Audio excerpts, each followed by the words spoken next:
The morning. Rebecca Walsh's father found her hiding in the church cellar. She made a choice that would define the next 7 years of her life.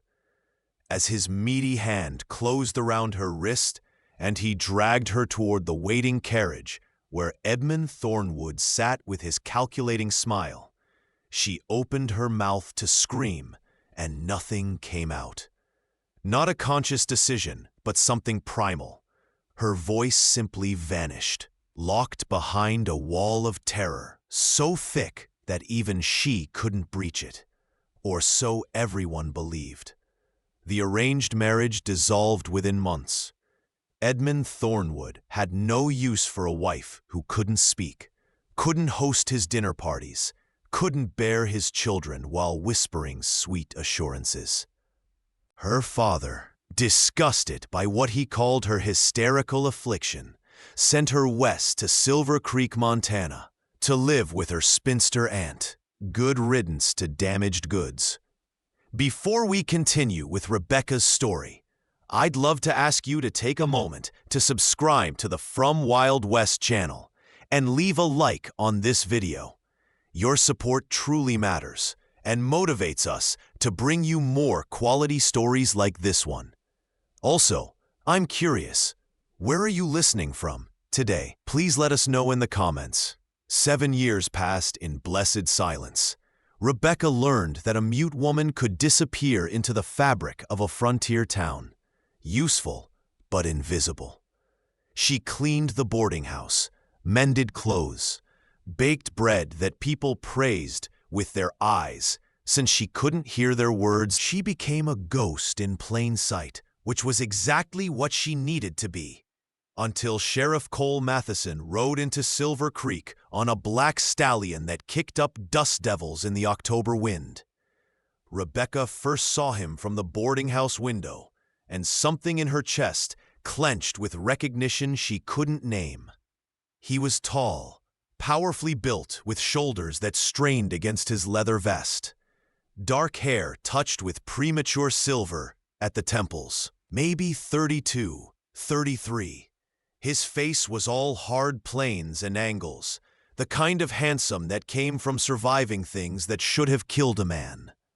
A long scar traced his jawline, and his eyes, even from a distance, held the weight of someone who'd seen the worst humanity offered, and still chose to stand between it and the innocent. He dismounted with the fluid grace of someone born in the saddle, his muscles rippling beneath his shirt as he tied his horse to the post outside the sheriff's office.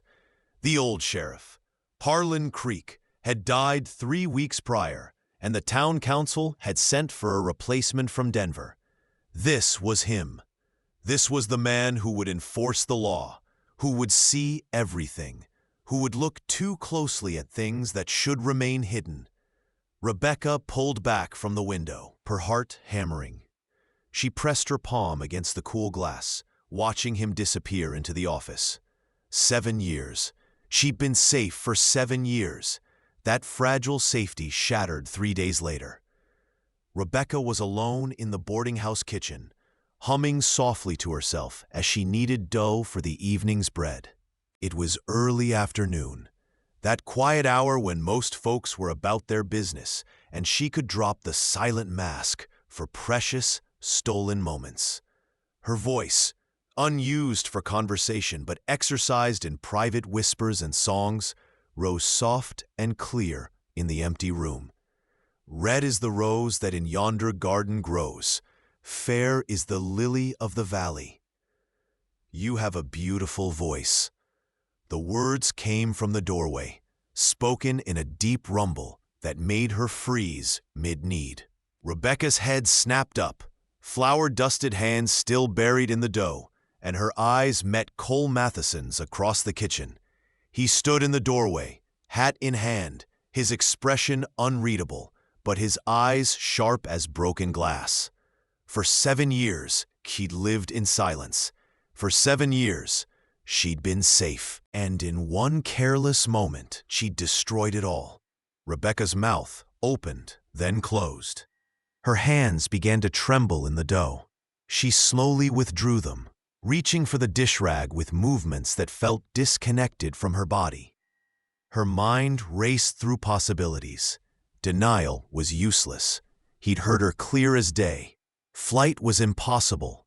Where would she run that her father couldn't find her?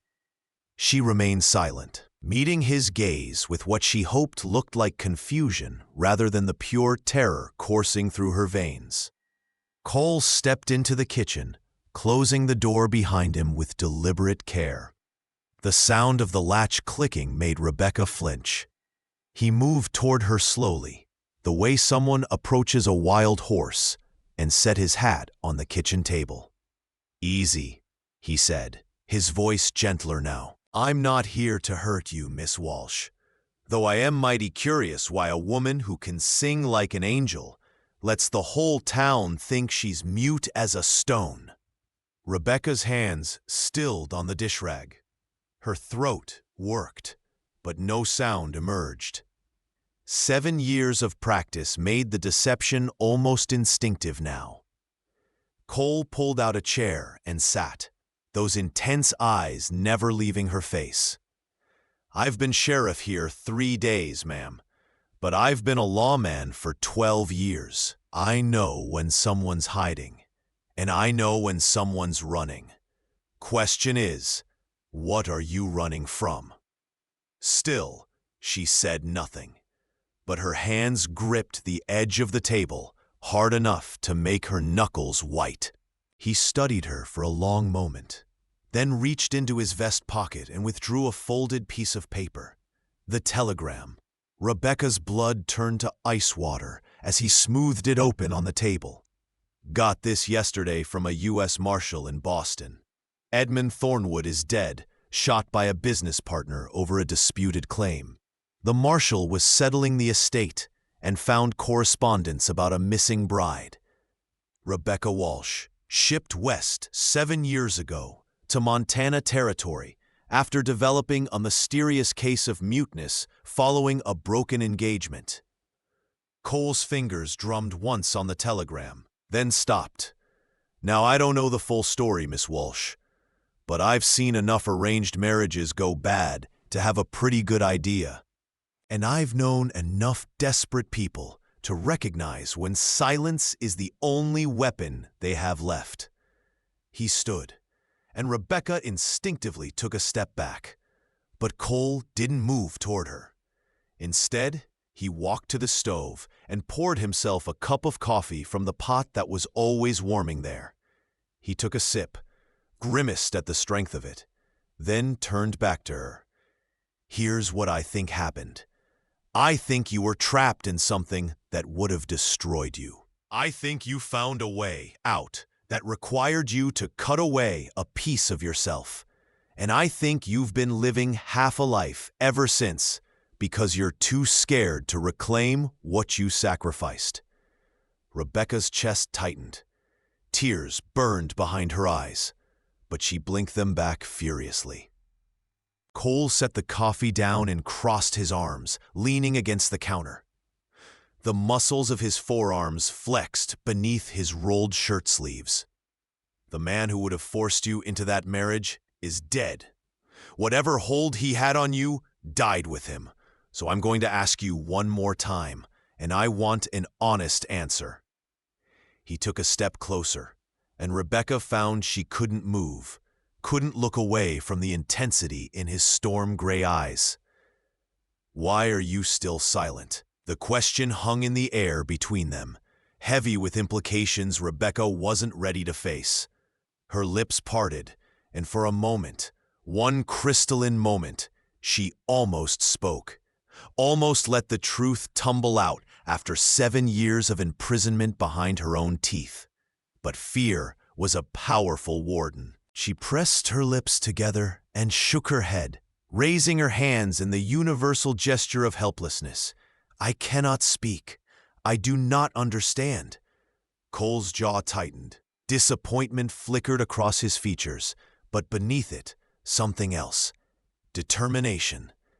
"All right," he said quietly. "I won't force you, but I want you to know something, Miss Walsh."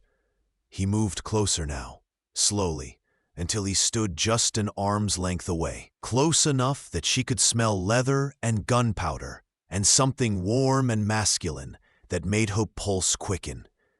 "I don't care what that bastard made you believe about yourself. You're not broken. You're not damaged goods. And you sure as hell aren't property that needed to be shipped away and hidden." He reached out slowly, giving her every opportunity to pull away, and took one of her flour-dusted hands in his much larger one. His palm was calloused and warm, his touch achingly gentle. "You're a person, Rebecca, a woman worth knowing, and whether you speak or not, I see you." Then he released her hand, collected his hat, and walked to the door. He paused with his hand on the knob, glancing back over his shoulder. "I'll keep your secret, for now. But secrets have a way of eating people alive from the inside. When you're ready to stop running, I'll be here." The door closed behind him with a soft click, and Rebecca stood in the empty kitchen, her hands still tingling from his touch, her carefully constructed world tilting on its axis. That night, she couldn't sleep. She lay in her narrow bed in the attic room, listening to the sounds of the boarding house settling around her. Mrs. Peterson snoring in the next room, the wind rattling the loose shingle on the roof, the distant howl of coyotes in the hills beyond town, and underneath it all, the memory of Cole Matheson's voice, "I see you." No one had truly seen her in 7 years. She'd become so skilled at being invisible that she'd almost forgotten what it felt like to exist as a whole person, rather than a convenient fiction. The next morning, Rebecca went about her duties with mechanical precision, but her mind was elsewhere. She couldn't stop replaying the encounter, couldn't stop feeling the ghost of his hand holding hers. Around mid-morning, as she was sweeping the front porch, Cole rode past on his black stallion. He touched his hat brim to her, his expression neutral, giving nothing away. But his eyes held a question she wasn't ready to answer. Days passed into weeks. October gave way to November, and the first snows began to dust the mountains. Cole became a regular presence in town, and Rebecca found herself acutely aware of his movements. When he stopped at the general store, she knew. When he broke up a fight at the saloon, she heard about it from the other boarders. When he sat on the bench outside his office in the evenings, cleaning his guns as the sun set, she could see him from her window if she stood just so. He never pushed, never cornered her again or demanded answers, but he was always there, a steady presence, and somehow that was more unsettling than confrontation would have been. Then came the day everything changed again. Rebecca was returning from the market, her arms full of parcels, when she heard shouting from the alley beside the bank. Male voices, angry and threatening. She should have walked on. A mute woman couldn't call for help, and getting involved in men's business was dangerous. But something made her pause, made her edge closer to peer around the corner. 3 men had a fourth pinned against the wall. The victim was young, maybe 19, his face already bruising from the beating he was taking. One of the attackers held a knife, and Rebecca recognized him with a sick jolt. Jake Morrison, a drifter who'd been in town for a week, causing trouble everywhere he went. "Your daddy thought he could cheat me at cards," Morrison snarled, pressing the knife to the boy's throat. "Time someone taught you Tanners what happens when you steal from me." The boy, Johnny Tanner, Rebecca remembered now, the stable master's son, was crying, pleading. "My pa didn't cheat. He won fair. Please, I'll get you the money." Too late for that. Rebecca's parcels hit the ground with a thud. The sound made Morrison's head snap around, and his eyes locked on hers. She saw the calculation there, the decision forming. A mute woman, No threat, no witness who could testify. Well, well, Morrison grinned, showing tobacco-stained teeth. Look what we got here. The little bird who can't sing. What are you gonna do, sweetheart? Scream for help? His companions laughed. One of them, a weasel-faced man named Pete, started toward her. Maybe we should make sure she can't tell anyone what she saw. Even mute girls can write after all. Rebecca's heart hammered against her ribs.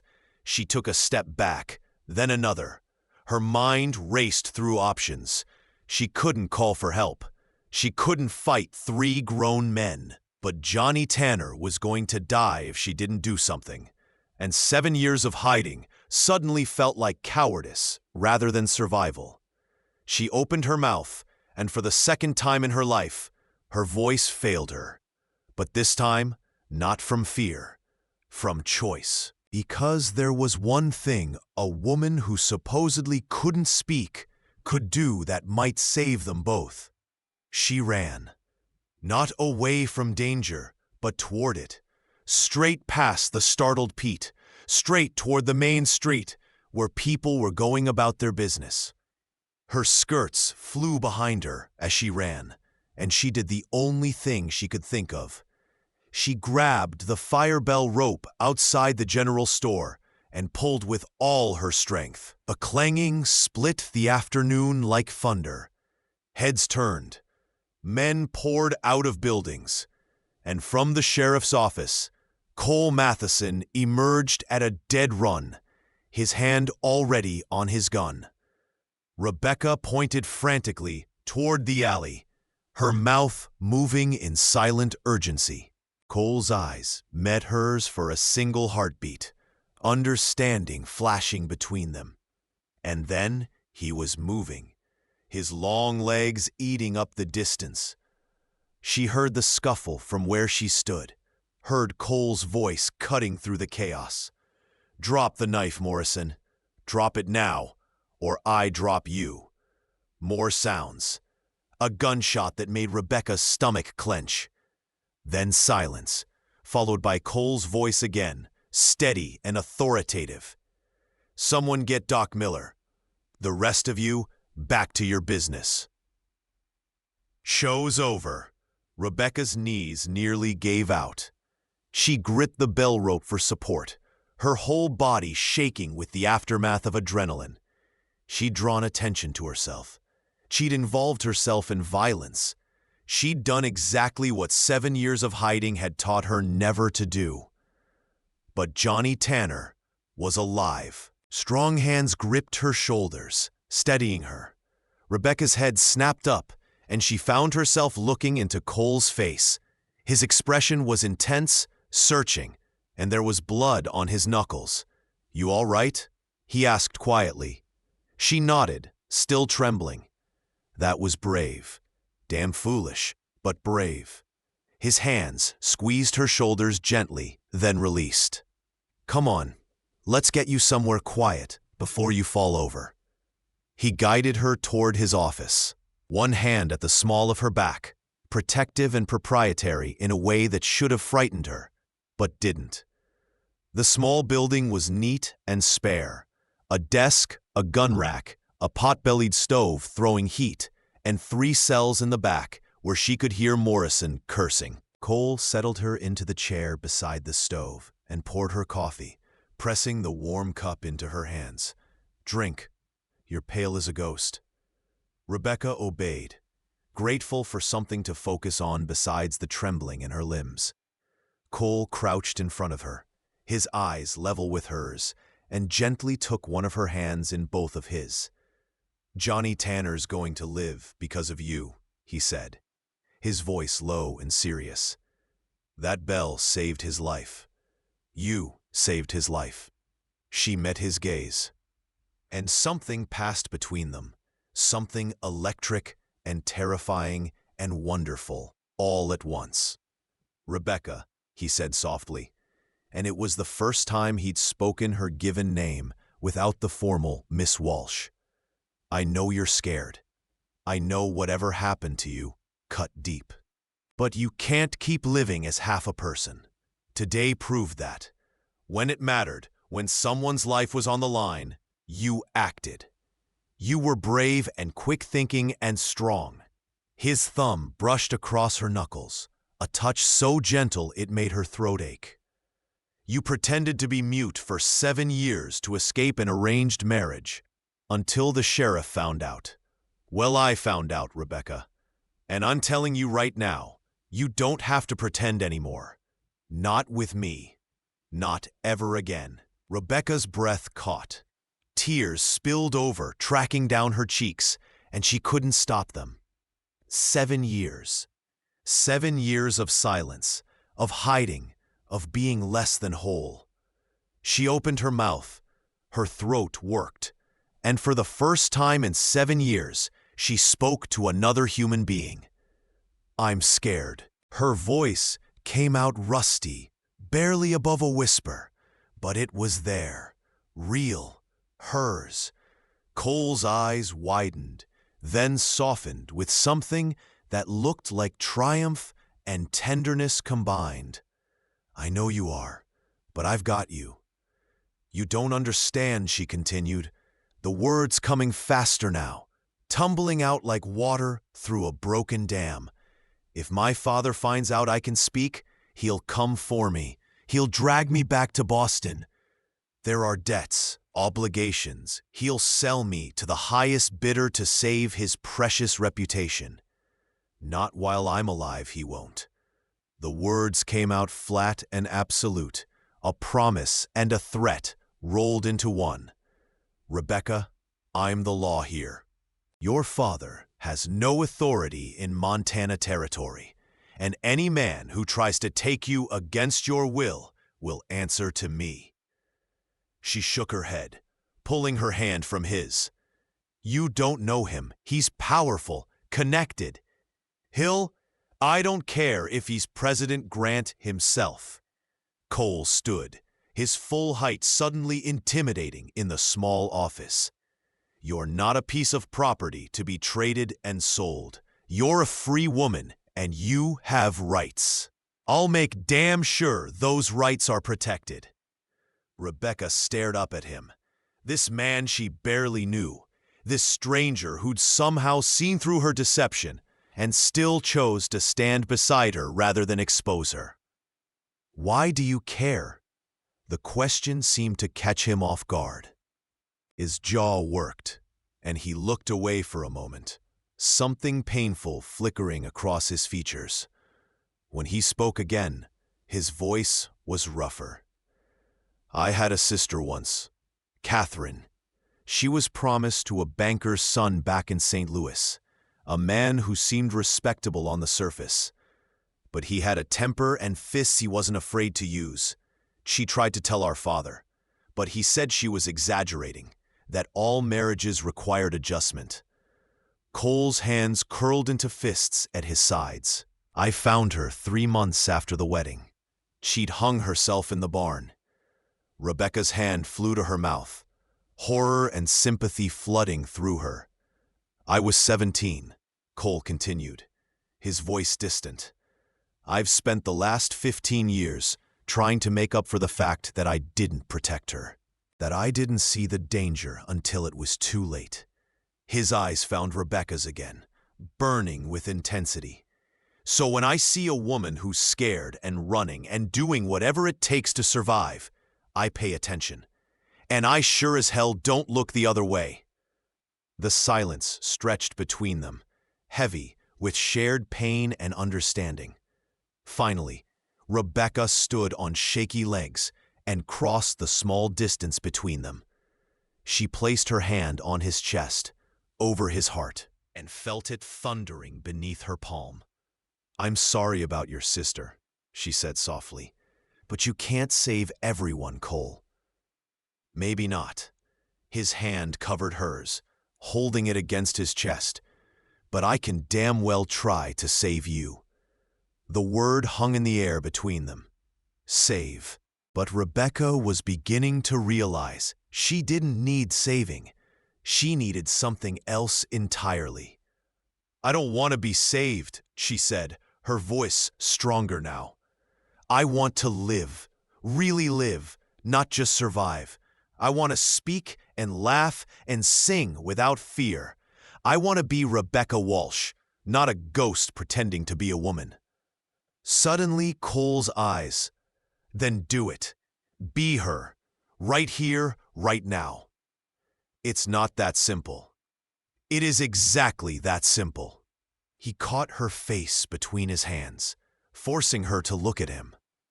The man who would have hurt you is dead. Your father's in Boston, 2,000 miles away. And you're here in Silver Creek, with people who'll stand by you, with me standing by you. You barely know me. I know enough. His thumb brushed across her cheekbone, wiping away a tear. I know you're brave enough to sacrifice your own voice to escape abuse. I know you're selfless enough to risk yourself to save Johnny Tanner. I know you have a singing voice like honey and sunshine, and it's a crime against nature that you've kept it silent this long. Rebecca's breath hitched. Cole, I know I'm probably moving too fast. I know this is crazy, but I'm 33 years old, Rebecca, and I've seen enough of life to recognize something real when it's standing right in front of me. His forehead touched hers, his breath warm against her lips. Stay, speak, live, let me help you. I don't need a savior, she whispered.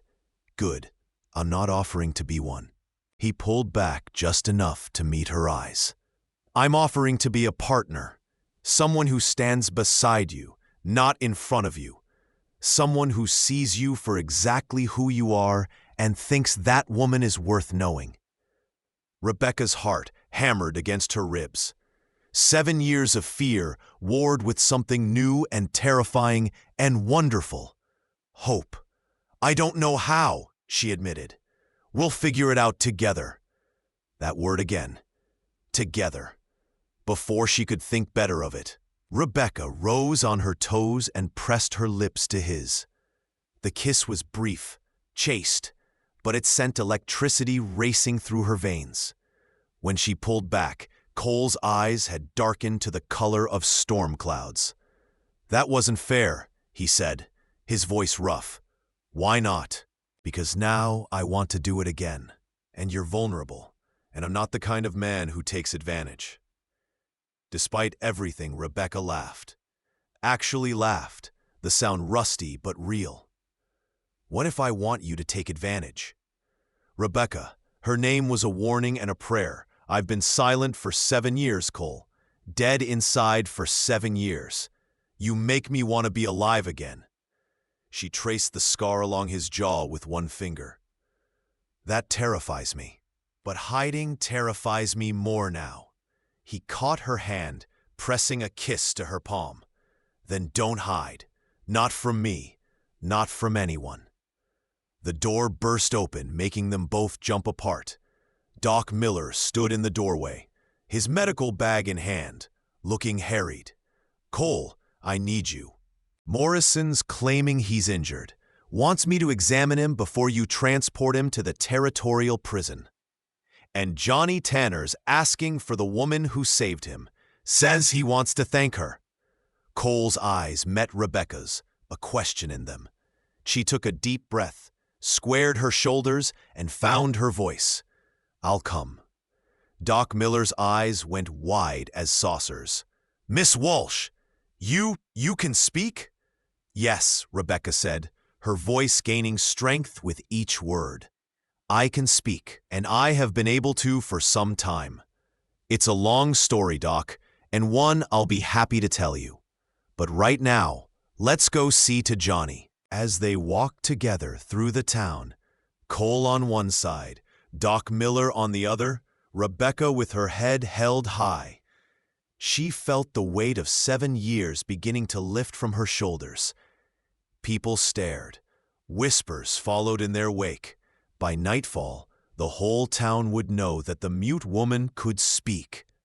By tomorrow, the news might reach her father.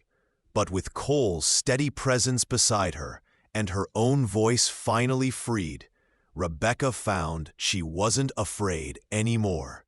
Johnny Tanner was propped up in his bed at his family's house, his mother hovering over him with tears streaming down her face.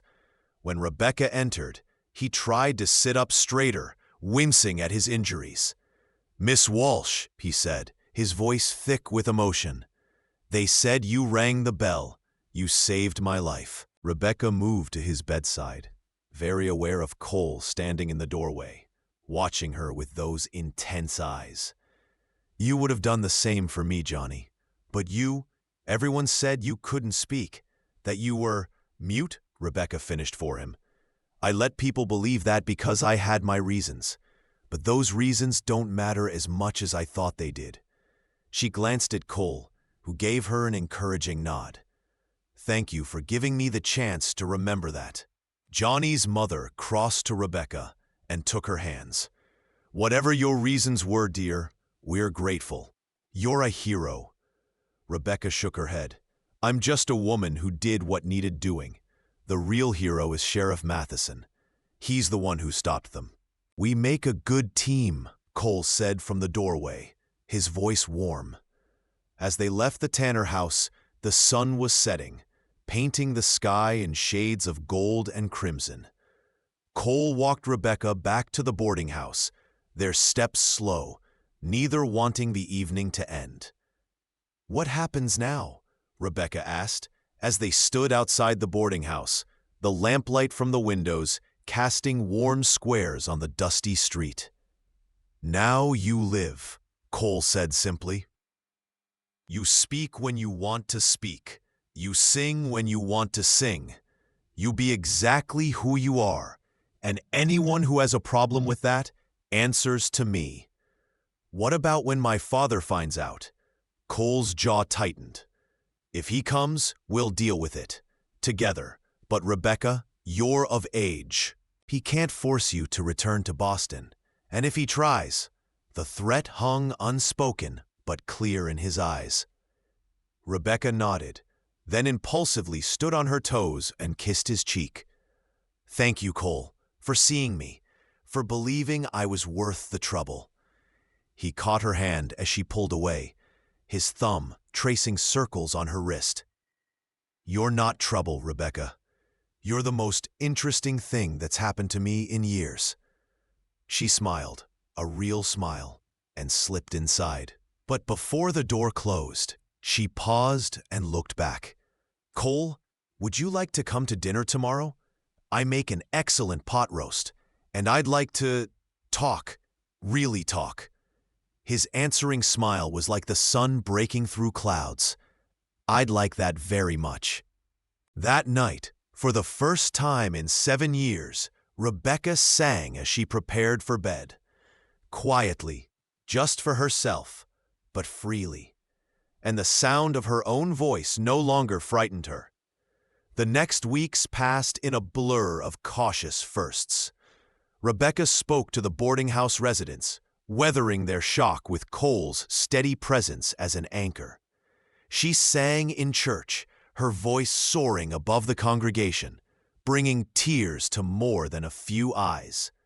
She laughed at the general store, argued with the butcher about the price of bacon, and slowly, carefully, began to reclaim the parts of herself she'd locked away. And through it all, Cole was there, not hovering, not controlling, but present. He taught her to shoot, his hands steady on her arms as he showed her the proper stance. "A woman in the West should know how to protect herself," he said. And she loved him a little for not assuming she'd always have someone to do it for her. They took rides together in the evenings, exploring the hills around Silver Creek.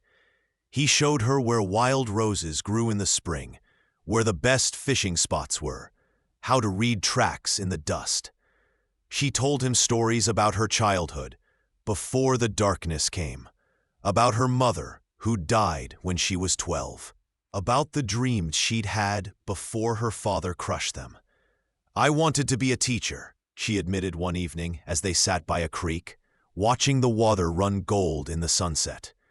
"I loved books, loved learning, but my father said It was unseemly for a woman of our station to work.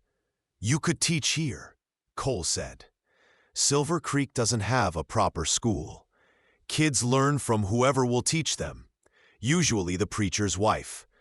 But she's getting old, and there are more children every month as families settle. Rebecca looked at him, hope kindling in her chest. Do you really think? I think you could do anything you set your mind to. He reached over and took her hand, lacing his fingers through hers. And I think this town would be lucky to have you. That night, as he walked her home, they encountered Pete, one of Morrison's accomplices who'd been released after cooperating with the marshal. He was drunk, stumbling out of the saloon, and when he saw Rebecca, his eyes lit with malicious recognition. Well, if it ain't the little bird who found her voice, he sneered, lurching toward them. Heard you been talking up a storm. Maybe I should shut that mouth for you, finish what we started. He didn't get another word out. Cole moved like lightning, his fist connecting with Pete's jaw with a crack that echoed down the street. The drunk crumpled like a puppet with cut strings. You threaten her again, Cole said, his voice cold enough to freeze whiskey, and I'll do more than knock you down. I'll bury you so deep in a jail cell, you'll forget what sunlight looks like. Are we clear? Pete groaned, but managed a nod. Cole grabbed him by the collar and hauled him up, shoving him in the direction of the jail. You can sleep it off in a cell, and in the morning, you're leaving Silver Creek. I better not see your face in my town again. As they continued toward the boarding house, Rebecca slipped her hand into Cole's. You didn't have to do that. Yes, I did. He looked down at her, his expression fierce. No one threatens you, not while I'm breathing. My hero, she said, but there was no mockery in it. Just warmth and something deeper, something that made her pulse quicken. Cole stopped walking, turning to face her fully. The street was empty, lamplights spilling in golden pools, and the moment felt suspended in time. I'm not your hero, Rebecca, he said, quietly, but I'd like to be your partner, your friend. He paused, his Adam's apple bobbing as he swallowed hard. Maybe something more, if you'd have me. Rebecca's breath caught. Cole, I know it's too soon. I know you're just finding yourself again. But I need you to know. He cupped her face in his hands, his touch achingly gentle. I need you to know that when I look at you, I don't see a woman who needs protecting. I see a woman who's strong and brave and beautiful, who survived something that would have broken most people.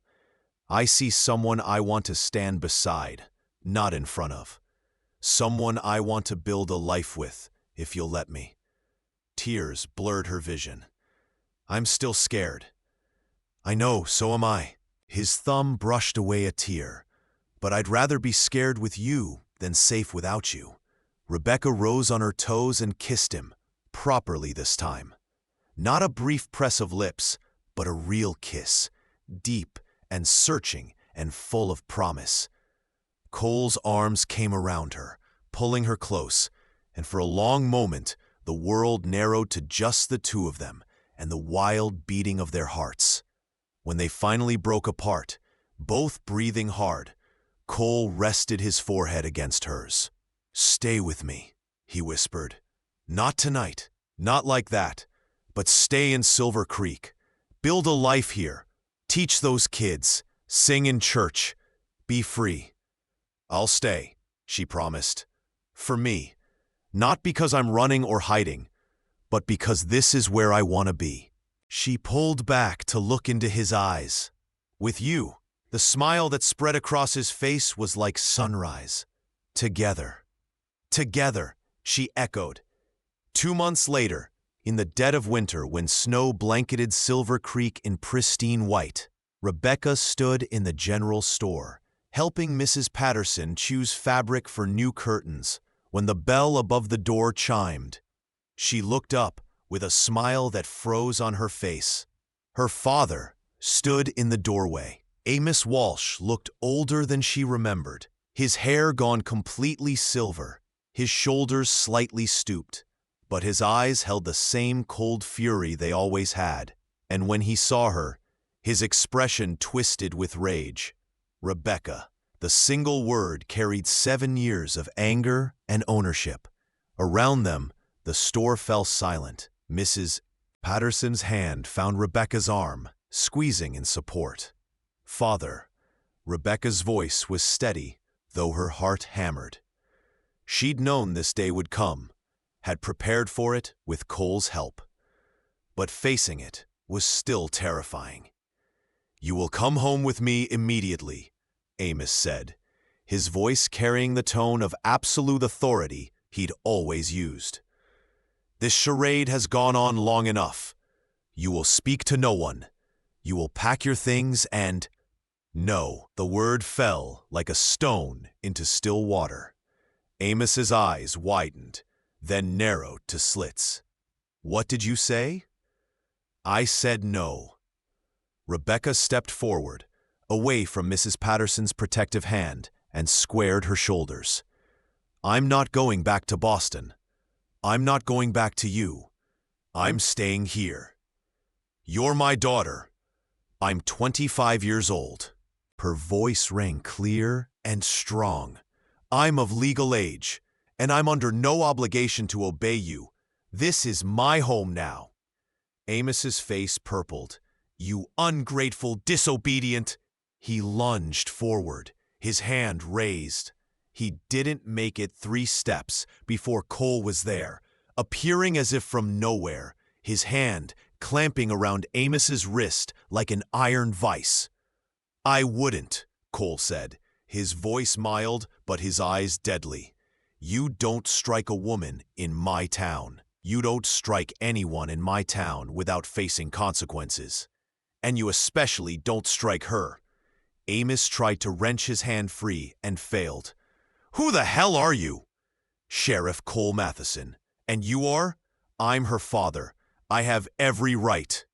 "You have no rights here." Cole released Amos's wrist with a slight shove that sent the older man stumbling back. "This is Montana territory, and Miss Walsh is a free citizen. She says she's not going with you, which means she's not going with you. That's the end of it." "Like hell it is!" Amos turned his fury back on Rebecca. "You will come home, girl. I've debts that need settling, and I've found a man willing to take you despite your—" he gestured vaguely, "condition. Thought you were still mute, but clearly you've been faking it this whole time, you deceitful little—" "That's enough." Cole's voice cracked like a whip. "You just admitted you intended to sell your daughter to settle your gambling debts. That's trafficking, Mr. Walsh, and it's illegal. Now you have 2 choices. You can get on the next stage out of Silver Creek and never come back. Or I can arrest you for attempted kidnapping and let you spend the winter in a jail cell before the territorial judge gets here in spring." The store was dead silent. Every eye was on them, and Rebecca, standing tall with Cole beside her, felt something fundamental shift inside her. "Father," she said, and her voice was calm, almost pitying, "I pretended to be mute to escape the marriage you forced on me. I stayed silent for 7 years because I was terrified you'd find me and drag me back into hell. But I'm not that scared girl anymore." She moved to stand beside Cole, their shoulders touching, drawing strength from his presence. "I'm a teacher now. I have friends, a life, a future. I'm happy here, and I'm not going back to being your pawn." Amos looked between them, calculation replacing rage. "You think you love her, Sheriff? You think she's worth protecting?" He laughed, a bitter sound. "She's broken, used goods. No real man would want her." "Then it's a good thing I'm not like you. Cole's arm came around Rebecca's shoulders, protective and proud. She's worth more than a small-minded coward like you could ever understand. Now get out of my sight, before I forget I'm supposed to be the law and handle this the way you deserve. For a moment, Amos looked like he might argue, but something in Cole's face, the barely contained violence, the absolute conviction, made him think better of it. He spat on the floor at Rebecca's feet, a final gesture of contempt, and stormed out of the store. The silence held for a heartbeat. Then Mrs. Patterson started clapping. The sound was picked up by others, until the whole store was applauding, and Rebecca found herself pulled into embraces by women she'd come to think of as friends. Through it all, Cole's hand never left the small of her back. Later, as twilight painted the sky purple and gold, Cole and Rebecca stood on the ridge overlooking Silver Creek. The town spread below them, lights beginning to wink on in windows, smoke rising from chimneys. "He'll leave tonight," Cole said. "I had a talk with the stage driver. Your father's on the evening run to Cheyenne for everything. You're the one who stood up to him. I just made sure he understood you meant it." "Together," she said, echoing the word that had become their promise. "Together," he agreed. Rebecca turned to face him, the wind catching her hair, her eyes bright. "Cole Matheson, I want to tell you something." "I'm listening." "I spent 7 years silent because I was afraid. Afraid of being found, of being forced back into a life that would have killed my spirit, if not my body." She took his hands in hers. "But these past months with you, I've learned something important. Silence isn't always safety. Sometimes speaking up, being seen, that's the bravest thing we can do." Cole's expression softened. "You're one of the bravest people I know. You make me brave." She squeezed his hands. "You make me want to live out loud, to take up space, to be fully myself without apology. And She took a deep breath. "I love you. I love your strength and your gentleness. I love how you see people, really see them. I love how you've stood beside me without ever trying to stand in front of me." Cole's breath caught.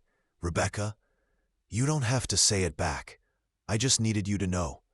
He kissed her, cutting off her words with his lips. The kiss was different this time.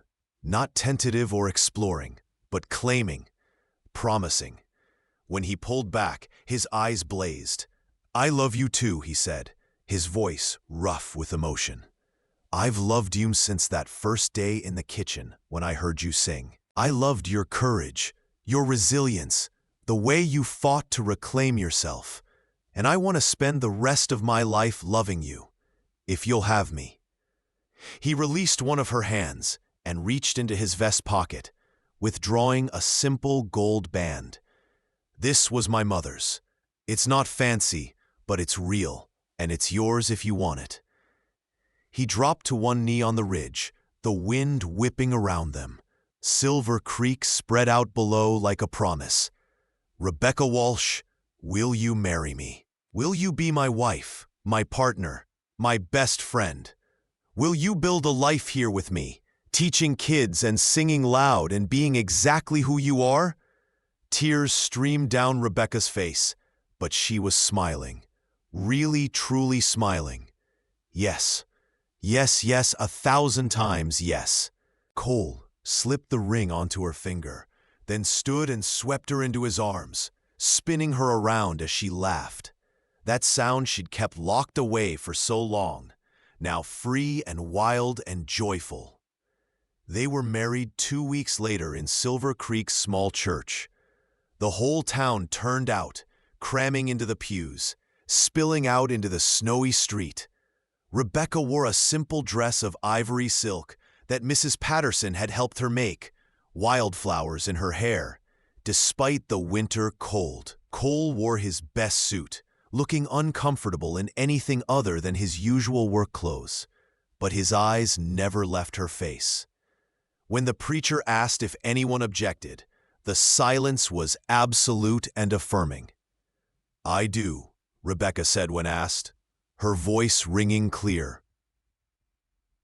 "I do," Cole echoed, and meant it with every fiber of his being. When he kissed her, the church erupted in cheers. They spent their wedding night in Cole's cabin, their cabin now, on the edge of town. It was small but sturdy, with a fireplace throwing warm light and a bed piled high with quilts. As snow fell softly outside, Cole carried her across the threshold, and Rebecca laughed at the tradition even as her heart swelled. "Go slow," she whispered later, as they lay together in the firelight, nervousness and anticipation warring in her chest. "It hurts a little. I know." Cole's hands were achingly gentle as he touched her, his lips soft on her skin. "I'll die before I hurt you, Rebecca. We have all the time in the world. We go at your pace. Stop whenever you need to. You're in control here." And he meant it. They moved together slowly, carefully, Cole murmuring words of love and reassurance, Rebecca learning what it meant to give herself freely rather than being taken. There was awkwardness and laughter, and yes, a little pain, but also joy and connection and the knowledge that this was what intimacy was supposed to be. A gift, not a theft. Afterward, as they lay tangled together, Rebecca traced the scars on Cole's chest, marks from his years as a lawman, badges of survival. "Thank you," she whispered. "For what?" "For showing me what love is supposed to look like, feel like." She pressed a kiss over his heart. "For being patient, for seeing me." Cole pulled her closer, his hand stroking through her hair.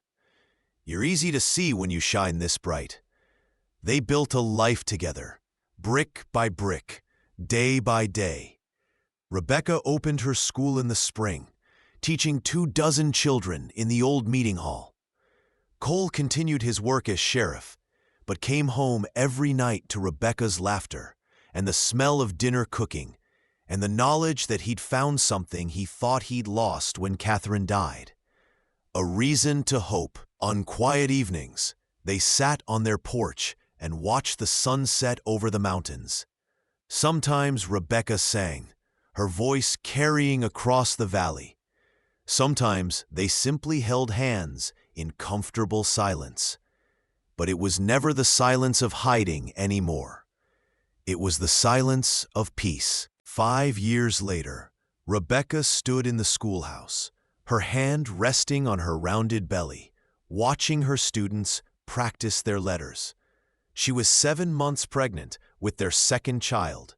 Their daughter, Emma, was already 3, probably at home driving her grandmother, Cole's mother, who'd moved to Silver Creek to be near them, to distraction. The school had grown. They'd built a proper building, and Rebecca had 3 assistant teachers now. She'd written a series of readers that were being used throughout Montana Territory, and there was talk of her testifying before the territorial legislature about education reform. Rebecca Matheson now, had found her voice in more ways than one. The door opened, and Cole entered, Emma perched on his shoulders, her dark curls bouncing as she giggled. He was grayer at the temples now, a few more lines around his eyes, but still strong, still steady, still hers. "Daddy!" several students called out, and Cole grinned, tipping his hat. "Sorry to interrupt, Mrs. Matheson, but someone wanted to see her mama." Emma squirmed down and ran to Rebecca, throwing her arms around her mother's legs. "Mama, sing! Sing the Rose Song!" Rebecca laughed and scooped her daughter up. No easy feat with her belly in the way, but she managed. Her students gathered around, knowing what was coming, and Cole leaned against the doorframe, his expression soft with love. Red is the rose that in yonder garden grows, Rebecca began, her voice still as clear and beautiful as the day Cole had first heard it. Fair is the lily of the valley. Emma joined in, her toddler voice off-key but enthusiastic. The students hummed along, and Cole watched his wife, this incredible woman who'd survived silence and fear and found the courage to live again, and felt his heart swell with gratitude. After class, as they walked home together as a family, Emma chattering about her day, Rebecca slipped her hand into Cole's. "Happy?" he asked quietly. She looked up at him, at the man who'd seen her when she was invisible, who'd believed in her when she couldn't believe in herself, who'd stood beside her while she found the strength to stand alone. "So happy," she said. "I never thought I could be this happy." Cole pressed a kiss to her temple. "You deserve every bit of it. You always did." As the sun set over Silver Creek, painting the sky in shades of gold and rose, the Matheson family walked home together, not running, not hiding, but living fully and loudly and free. And if sometimes late at night, Rebecca thought about the girl she'd been 7 years ago, silent and scared and small, she no longer grieved for her. Instead, she honored her courage, her survival, her refusal to be broken. That girl had saved herself by becoming invisible. This woman had saved herself by choosing to be seen. Thank you so much for listening to this story. I'd love to know where you're enjoying this tale from. Are you listening at home, during your commute, or perhaps while working? Please subscribe to the From Wild West channel and share your thoughts in the comments below. What did you think of Rebecca and Cole's journey? Your feedback means the world to us.